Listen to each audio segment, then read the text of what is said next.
Well, depending on when I get this uploaded, it will probably be New Year's Day.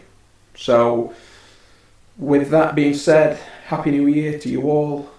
As you watch this, it'll be 2013. And look at this. This is the brewing bench, the fermentation bench, if you will. It's empty. All the vessels are empty. I've got nothing brewing. So, I didn't think I'd manage to do it, but I'm going to knock out another brew in 2012. This is New Year's Eve, and what the hell? Let's do one last brew for this year. We're in the kitchen. It's the last day of 2012. Like I said, I didn't think I'd get another brew out of this year, but to hell with it. Let's crack on with it. And what I'm doing, guys, is a fruit wine today. I've brewed two wines, the banana wine and the plum wine. The plum wine is actually ready for bottling now. We're going to have a bit of a party tonight, New Year's Eve. So I've got the bottles ready, sanitised, ready to take the plum wine. So what I thought was, I'm going to brew up a banana wine. You've seen me talk about it in the other videos. You've seen the clearing of it in the demijohn. I didn't manage to film the bottling of it because it was Christmas Eve and I was really busy. So what I thought was, now it's sort of died down and ready for more festivities tonight, I've got a bit of time this afternoon to brew up another batch of the banana wine. And I'm going to show you how it came out. This is it. It's a bit hazy because it's cold, straight out of the fridge. But just look at how clear that is. And it's amazing because it's a real gloopy grey mixture when you brew it up. I'll show you, and it clears sort of on its own. One cabinet tablet, and it's crystal clear as a bell. So let's get to it. So what you'll need for the banana wine is 2 kilograms of banana, not too overripe. You'll need 250 mils of grape concentrate. Now I use 400 because the pack that I get comes in 400 and I'm not wasting it. Did it on the last one, it turned out perfect. 1 teaspoon of pectolose. I'm actually using Clearzyme. Tannin. I use a cup of tea. Just make a cup of tea as if you would drink it normally. Don't add the sugar and milk, obviously, and just let it cool down. Yeast nutrient. 1 teaspoon of acid blend or citric acid, and obviously your yeast. And there it is, guys. Just use a wine yeast. And next step is chopping up the bananas and getting them boiling. You've got to boil the bananas for 20 minutes, and that sort of releases all the sugars from the banana, skins and everything, and I guess it pasteurises it as well. So let's crack on with it. Okay, so we've got the bananas cut up now. I like to cut them down the middle of the banana and then just cut them up like that, skin and everything. And what happens as it boils up, the skin will just fall off into the water. The last time I did it, I peeled the bananas, cut the bananas up, and then cut the skin up, and it took time. Took up too much time. So if I do it that way, the skins will come away from the soft banana, and it's all boil up nice. Let's get them on the pan and let's boil them up for 20 minutes. The amount of water I put in it, well, you're going to be filling up a gallon demijohn. This makes a gallon, so I just put in half a gallon. Just measure it out in the demijohn or whatever you've got that measures it out. It's not rocket science, and that is it. When it comes to a boil, put the timer on for 20 minutes, keep giving it a stir, and that is about it. When the mixture starts to cool down, I will then add the sugar, which I've left upstairs, 1 pound of sugar, the grape juice, and all the rest. And obviously the yeast when it's at around 21, 22 degrees Celsius, cooled down enough. That's when you pitch your yeast. Also, a large fine straining bag. All right, don't get the large muslin bag because they're not big enough. You don't get all the banana in it.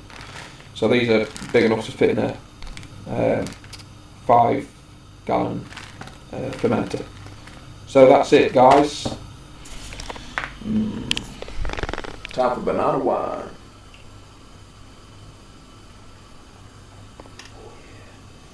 Yeah, it's surprising.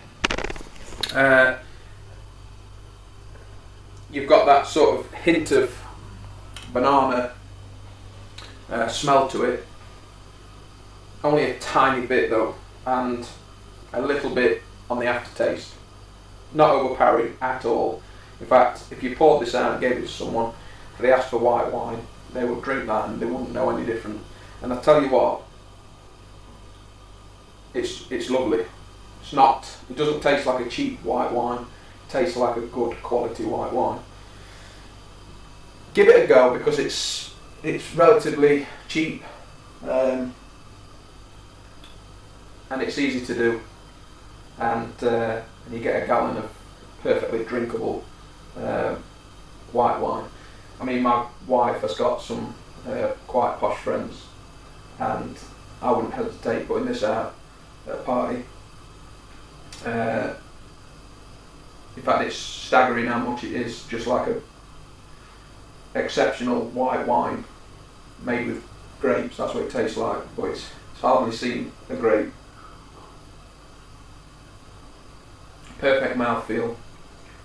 It's just dry enough, not overly dry. It doesn't taste like some are really tart. It doesn't taste like that at all. It's just lovely. So yeah, I'm going to put this in a playlist. This will be the first one with the wine making playlist. So enjoy it, guys, and we'll catch up with these bananas when they've been boiling for 20 minutes. 20 minutes to have a drink of wine. Okay, I don't know whether you can see, but it's starting to bubble now, starting to simmer, so it's not long before it's going to start bubbling away. As you can see, it's already starting to let go of its structure, if you will. I'm just going to give it a bit of a stir just to help it on its way. And as you can see, the skin's coming off the bananas, so that's perfect. Okie doke, so we're about 2-3 minutes into a boil now, and fogging up. As you can see, we're getting quite a gloopy, thick sort of water, almost like wallpaper paste. And this is how it'll be. It'll get worse than this, obviously, after the 20 minutes boiled. But don't worry about that. It goes from a thick, gloopy liquid like that, thicker than that when it's done, to that in about 2 months, with not much more than a Cadman tablet. It clears itself. It's amazing. But yeah, you can see how clear that is. So when this is done boiling up and making a mess of the stove, we'll get it into the bucket, cool it down, and add the rest of the stuff.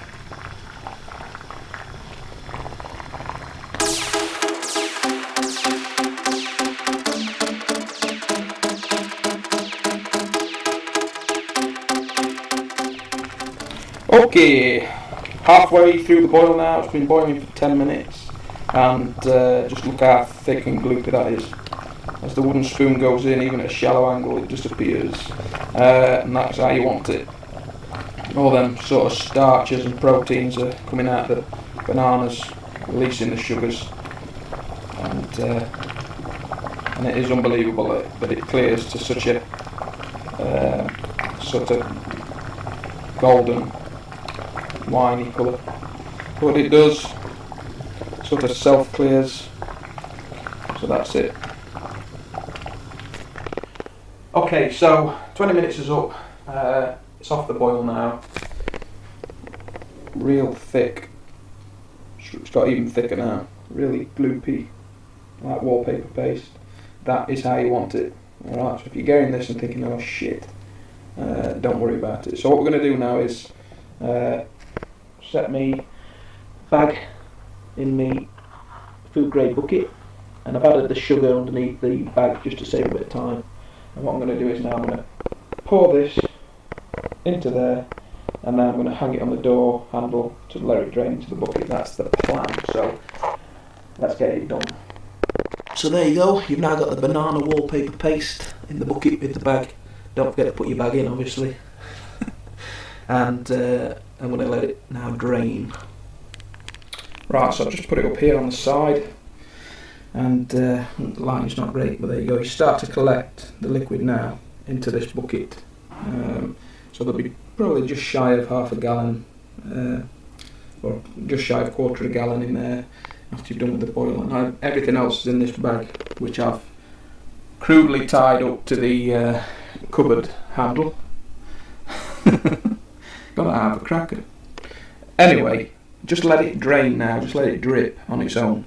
Don't squeeze the bag, because you'll get more pulp through it, and that's not what you want. So yeah, just let it drip, and then when that's happened, add the rest of the stuff, put it in the demijohn, top it up, and away you go.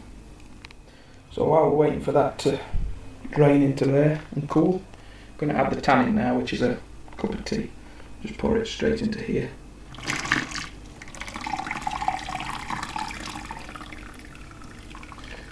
Like that. Perfect. Got a sanitised spoon as well. And what I'm going to do is I'm going to stir the sugar up while it's hot. Because now it's been boiled and it's been pasteurised, everything that touches it now has got to be sanitised.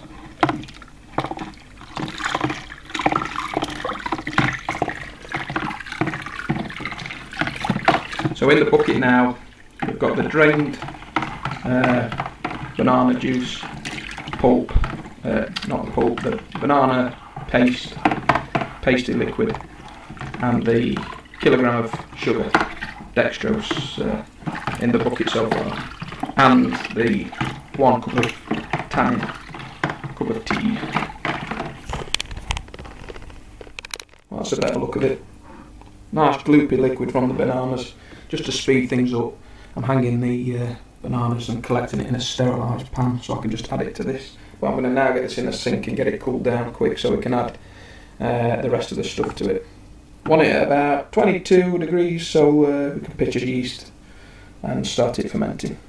Right, so got it in the sink, cooling down with some water around it, and we're almost at the temperature to pitch the yeast. So I'm just going to add the rest of the ingredients, the nutrients, the grape juice, the citric acid, and the clearings, and then all I've got to do is pitch the yeast when it's at temperature, and away we go. With a temperature of 24 degrees, let's pitch the yeast because I'm running out of battery. Okay, yeast is in. Let's get it in the demijohn. Right, so battery ran out on the other camera, so I had to find a different camera. So anyway, we're in the brew room now. Last we saw was me trying to put the yeast in. Don't know if I picked it up, but yeah, yeast has been pitched now. All the rest of the ingredients are in. Airlock's fitted, so that's it. Let's have a look at it. As you can see, it's a gloopy mixture, and I've not topped it all the way up because I'm anticipating some vigorous fermentation. If I top it all the way up here, it's not leaving much room for all the mess. So that's it. That is a banana wine, gallon of it, and that is the last thing. God, it looks quite lonely there, doesn't it?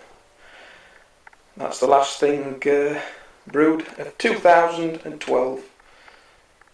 So tomorrow I'll be able to say that that's been brewed last year. Perfect. 2 months' time, that'll be ready to bottle and enjoy. So that is it. Yeah, that's it, guys, for me for 2012. Hope you all have a good one. And this will be the start of the winemaking series in the playlist. Banana wine, perfect. So, have a good New Year's. See you in 2013. And stay tuned. Cheers, guys.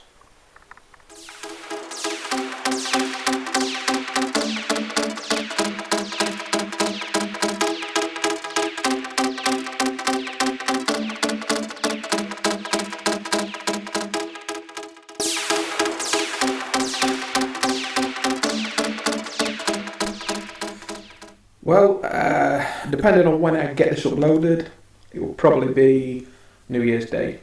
So, with that being said, Happy New Year to you all. As you watch this, it'll be 2013. And look at this. This is the brewing bench, the fermentation bench, if you will. It's empty. All the vessels are empty. I've got nothing brewing. So, I didn't think I'd manage to do it, but I'm going to knock out another brew in 2012. This is New Year's Eve, and what the hell? Let's do one last brew for this year. We're in the kitchen. It's the last day of 2012. Like I said, I didn't think I'd get another brew out of this year, but to hell with it. Let's crack on with it. And what I'm doing, guys, is a fruit wine today. I've brewed 2 wines, the banana wine and the plum wine. The plum wine is actually ready for bottling now. We're going to have a bit of a party tonight, New Year's Eve. So I've got the bottles ready, sanitised, ready to take the plum wine. So what I thought was, I'm going to brew up a banana wine. You've seen me talk about it in the other videos. You've seen the